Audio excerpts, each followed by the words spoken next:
આપણે હવે ધોરણ 12 માં ફક્ત વિડિયો લેક્ચરમાં બે પાઠ બાકી હોવાથી એક 12મા નંબરનો પાઠ અને એક 23મા નંબરનો પાઠ.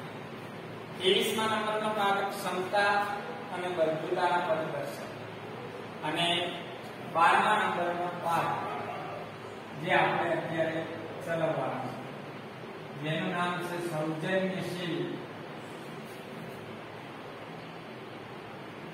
પ્રભાશંકર.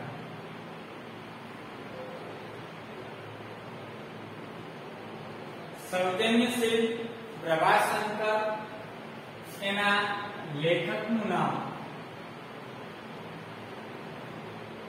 મુકુંદરાય પારાશરી અને એનો સાહિત્ય પ્રકાર ચરિત્ર નિબંધ. સૌજન્યશીલ પ્રભાશંકરમાં જોવા જઈએ તો પ્રભાશંકરના વ્યક્તિત્વના ગુણોનું વર્ણન કરેલું. પ્રભાશંકર પોતે નિરભિમાન, નિસ્વાર્થ, પરહિત પરાયણતા, નિસ્પૃહ આવા અનેક ગુણો પ્રભાશંકરમાં રહેલા અને એમને ભાવનગર રાજ્ય માટે જે કાર્ય કરેલું અને જે નિષ્ઠા કાયમ ભાવનગર રાજને વફાદાર રહ્યા એ દરેક ગુણોની વાત પાઠ નંબર 12 માં કરવામાં આવી. આમ તો શિક્ષકના પદ પરથી ભાવનગર રાજના દિવાન પદ સુધી ગયા એ એમની લાંબી સફર હતી. હવે અત્યારે કદાચ તમને દિવાન પદ એટલે પ્રધાન પદ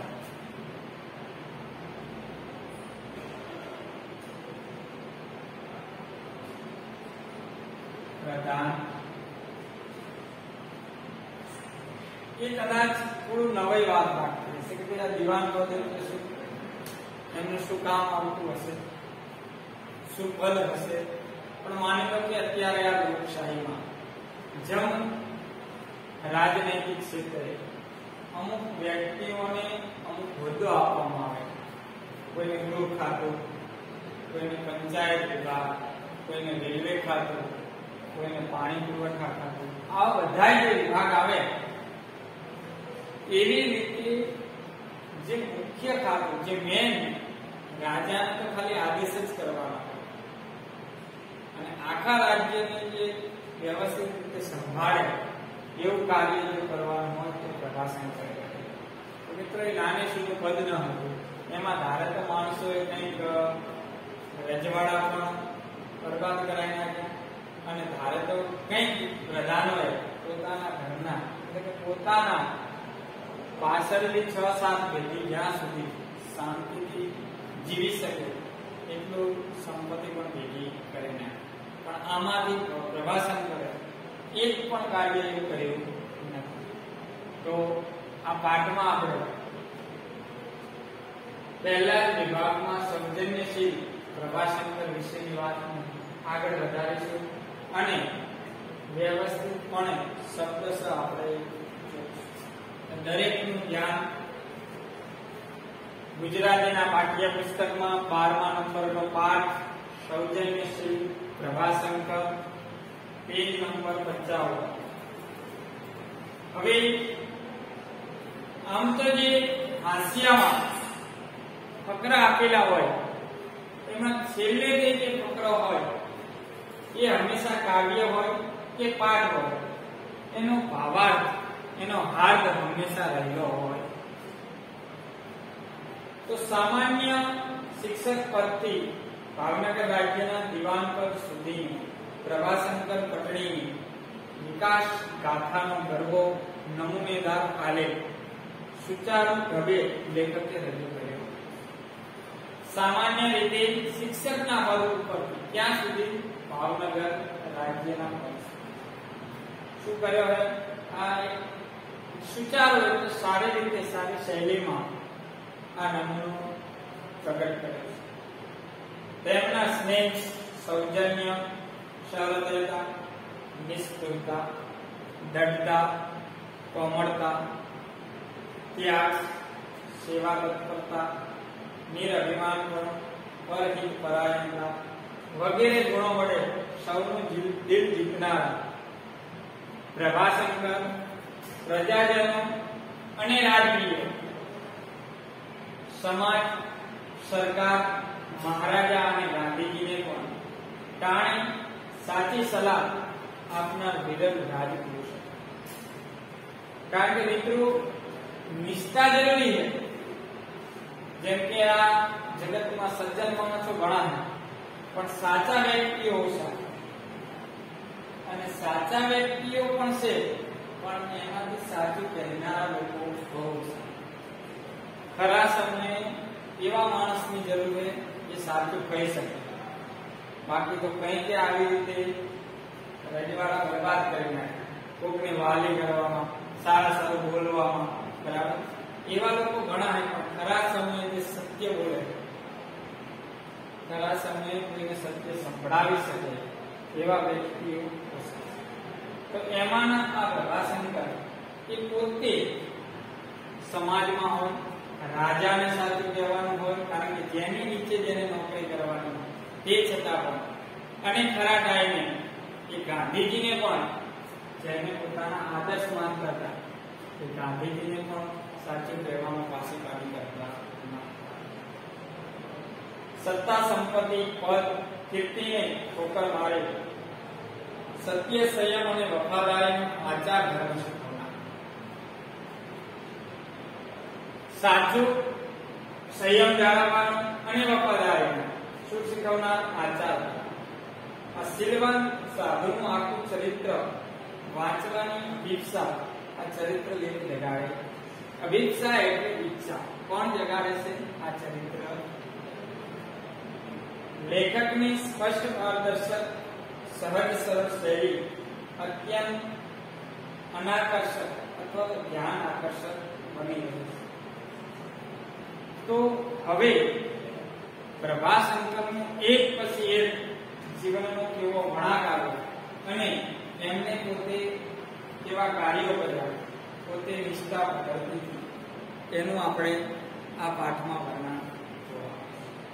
તો પાઠની શરૂઆત પહેલા શબ્દથી કે સૌરાષ્ટ્રમાં મોરબી ગામના ગરીબ બ્રાહ્મણ કુટુંબમાં જન્મી મેટ્રિક સુધીનો અભ્યાસ. સૌરાષ્ટ્રના મોરબી, કારણ કે મોરબી એ સૌરાષ્ટ્રમાં એટલે ગરીબ બ્રાહ્મણ કુટુંબમાં મેટ્રિક સુધીનો, એટલે મિત્રો મેટ્રિક 2-3 પરિસ્થિતિમાં જેમ કે સૌપ્રથમ 7 ધોરણ પાસ કરે તો એને મેટ્રિક પાસ એવું કહેવાય. એ પછી 10મા ધોરણ પાસ કરે, 10મું ધોરણ આવે એને પણ શું કહેવાતું? મેટ્રિક. ત્યાં સુધીનો અભ્યાસ કરીએ તે સમયે 5-7 ચોપડીએ ભણેલા. સામાન્ય શિક્ષક પરથી પ્રારંભ કરીને ભાવનગર રાજ્યના દિવાન તથા એડમિનિસ્ટ્રેટરના પદની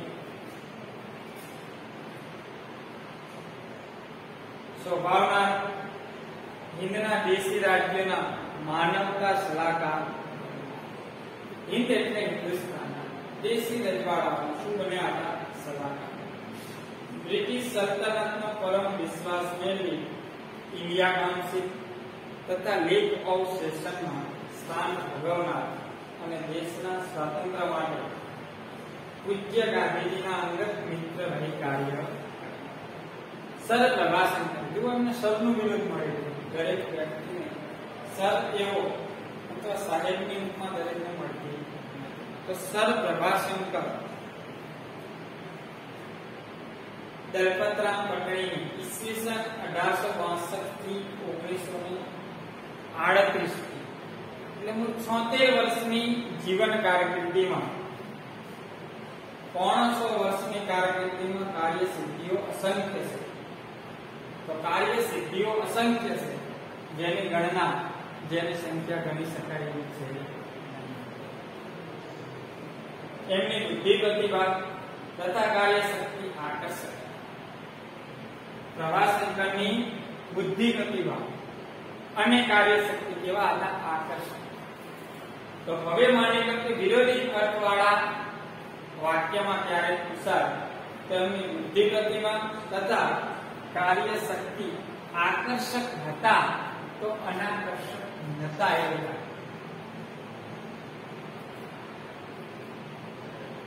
તો એનો વિરોધ થાય અનાકર્ષક. તો આકર્ષક હતા તો એના વિરોધ અર્થમાં લખી શકાય કે અનાકર્ષક ન હતા. તેમની આશ્ચર્યકારક અનેક સિદ્ધિઓ નોંધી શકાય પણ તેમના જીવનની ઓછી મહત્વની નહીં તેવી વસ્તુ તેમનો સ્વભાવ. કાર્ય સિદ્ધિઓ તો ગણી શકાય એને ગણતરી રૂપે આંકડાકીય રીતે, પણ તેમના જીવનની એવી કે ઓછી મહત્વની નહીં પણ તેમનો સ્વભાવ. સ્વભાવથી જ માણસ ઓળખાય કે માણસ હંમેશા સાચું બોલે. માની લો કે સંસ્કૃતનું એક કાવ્ય પિરાતાજી ભારવીએ લખ્યું, એમાં એક વાક્ય કે હિતમ ચ મનોહારી દુર્લભ વચન, કે હિતકારી હોય અને મનને ગમી જાય એવું વાક્ય, એવી વાણી હંમેશા કેવી હોય છે? દુર્લભ હોય છે. તો એના માટે કહી શકાય કે એનો સ્વભાવ. માણસ સ્વભાવથી ઓળખાય. ગમે તેવી કપરી પરિસ્થિતિમાં, કઠિન સમયમાં પણ જે નિષ્ઠા વફાદારી ના છોડે એ વ્યક્તિનો સ્વભાવ શ્રેષ્ઠ ગણાય. જેના સૌજન્ય, નિષ્ઠુરતા, નિરભિમાનતા તથા કાર્યિક પરાયણતા વગેરે લક્ષણો હતા. એમની પ્રત્યેક પ્રવૃત્તિ તે નિવૃત્તિ પરહિત સાધક હતી. તેમની દરેક પ્રવૃત્તિ કોઈ પણ કામકાજ કરે એમાં શું હતું? પરહિત એટલે બીજાનું હિત, બીજાનું કલ્યાણ. સાધક એટલે સાધના, બીજાનું સારું થાય, ભલું થાય એવી ઈચ્છા રાખતા. એમની સ્વભાવ દર્શક ઉપલબ્ધ હકીકતોમાંથી થોડી અહીં તારવી. તેમનો જે આખા જીવનનો સ્વભાવ હતો, એમને જે કાર્ય કર્યા એમાંથી બધી નહીં, કારણ કે એક દિવસની ગણના ના થઈ શકે, પણ અમુક કાર્યો, અમુક પ્રસંગોની અહીંયા શું લેવામાં આવી છે? નોંધ લેવામાં આવી છે. અને એનો આપણે આ પાઠમાં ભણવામાં આવ્યું. ઈસવીસન 1895માં મોરબી રાજ્યના કેળવણી ખાતામાં નિરીક્ષકના પદથી ભાવનગરના મહારાજાના હજુર સેક્રેટરી પદે કઈ સાલમાં? 1985. એટલે 62 ને 10 73 ને 10 85 અને 385 એટલે 23 વર્ષની ઉંમરે એ ભાવનગર રાજ્યના દિવાન પ્રધાન પદે આવ્યા હતા. તે મહારાજા ભાવસિંહજી સગીર વયમાં રાજકુમાર કોલેજમાં રાજકોટ. સગીર વય એટલે નાની ઉંમરમાં. કોણ કોણ? તે અને મહારાજા ભાવસિંહ.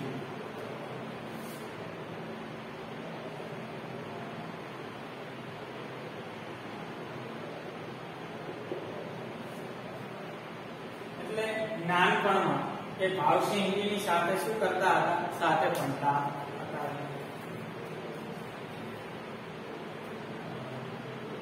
શ્રી પ્રભાશંકર જ્યારે તેમની નોકરીમાં હતા ત્યારથી ભાવસિંહજીને શ્રી પ્રભાશંકર પ્રત્યે આદરમાન. જ્યારથી એ નોકરીમાં હતા ત્યારથી પ્રભાશંકર પ્રત્યે એમને શું હતું? આદરમાન. એમનો આદર સત્કાર પોતે કરતા. એટલે મહારાજા તખ્તસિંહજી દેવ થયા ત્યારે. એટલે મિત્રો આમ જોવા જાય તો 3 વેદ. પ્રથમ નામ કોનું આવે? તખ્તસિંહ. પછી એમના પુત્ર ભાવસિંહ અને એમના પુત્ર કૃષ્ણકુમાર.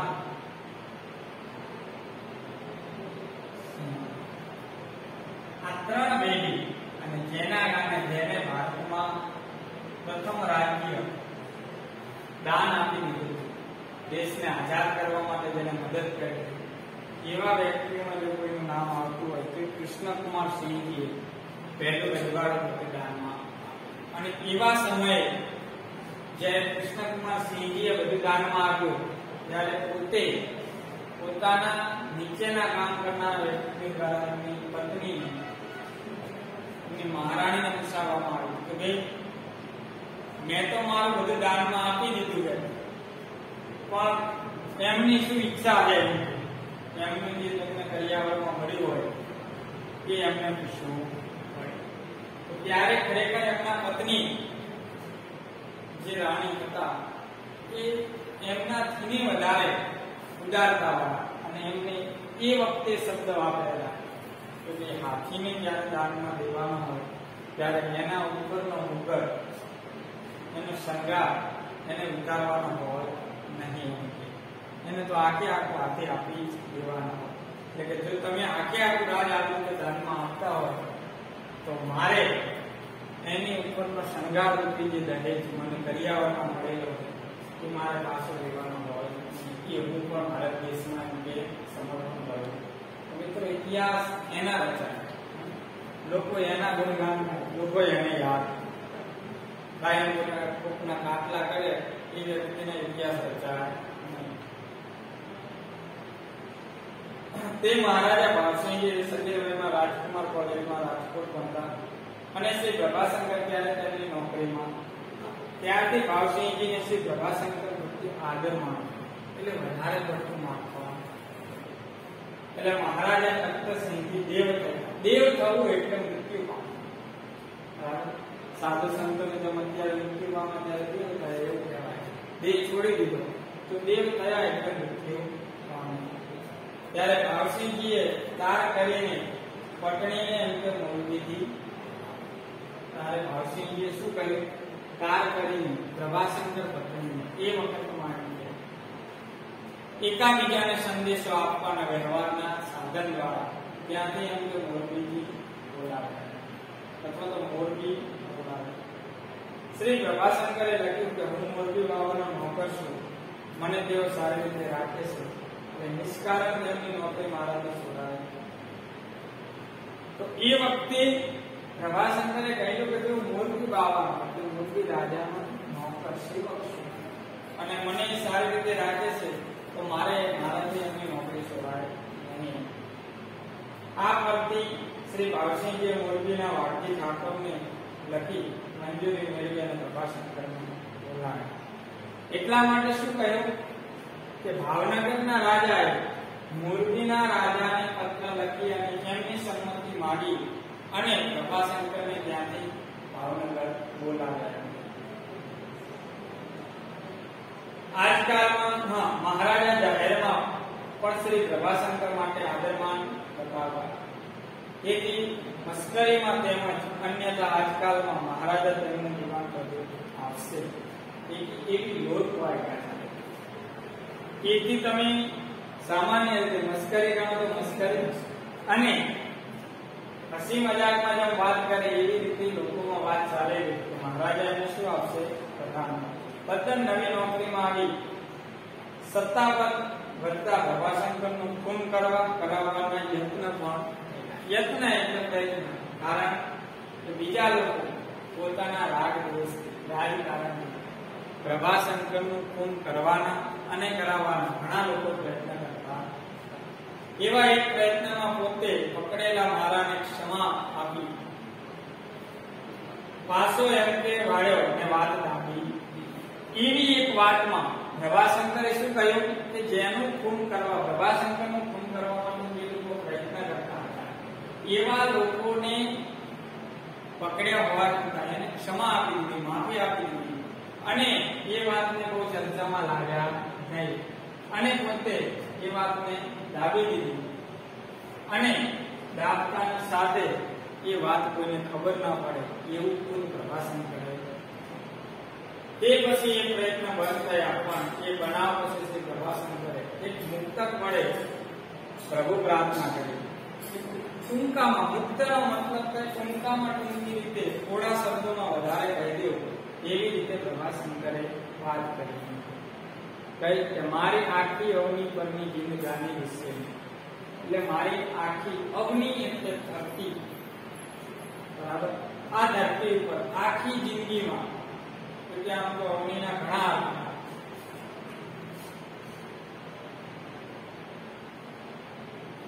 અવની એટલે ધરતી, વસુધા, પૃથ્વી, વસુંધરા. જો મેં કઈ વાત કર્યું હોય આખી જિંદગીમાં આ ધરતી ઉપર જ્યાં સુધી હું રહ્યો એમ કે તો મેં એમ કે રાખી હોય તું જ રીપુ કરે દ્રષ્ટિ જે રીપુ એટલે શત્રુ દુશ્મન ઉપર મેં જો કોઈ પણ રીતે આવી ખરાબ દ્રષ્ટિ ક્યારે એને ખોટું વિચારે કોઈ નજર રાખી હોય કોઈ વિચાર કર્યો હોય તેથી કોઈ ઉપર તું રાખજે તેવીએ જો તું મુજ ઉપર એટલે મારા ઉપર પ્રભાશંકર ભગવાનને કહે હે બોલાવે હે ભગવાન શ્રી કૃષ્ણ તો મારા ઉપર એમ કે નજર જેમ કહેવાય ને આપણે ભગવાનને કહે કે ભાઈ જે વાવે તેવું ગણે કર્મનું ફળ ધરે તે ભોગવવું જ પડે એમ કોઈ તારો અનુની થઈ નહીં એટલે કે તારો અરુની તારો કોઈ હું ભૂલીશ નહીં તારો ઉપર કોઈ દિવસ ભૂલીશ નહીં એવો થઈને પાડ માનીશ તે છતાંય હું તારો ભારી એટલે મોટો માનીશ તારો ઋણી રહીશ અને કાયમ તને યાદ કરીશ જો મેં આટલી જિંદગીમાં જો કોઈનું ખરાબ કર્યું હોય મેં મારી દ્રષ્ટિથી કોઈનું ખરાબ વિચાર્યું હોય તોય તું તેવી દ્રષ્ટિ મારા ઉપર રાખજે અને એવો વિચાર રાખીને હે ભગવાન તું એમ કે મને એ કર્મનું ફળ આપજે અને તે છતાં હું તારો કાયમ ઋણી બની રહીશ તો મિત્રો 12મા નંબરના પાઠમાં વિભાગ નંબર 1 માં આપણે આટલા સુધી જોયું. હવે બીજો આપણે વિભાગ નંબર 2 માં આવતા લેક્ચરમાં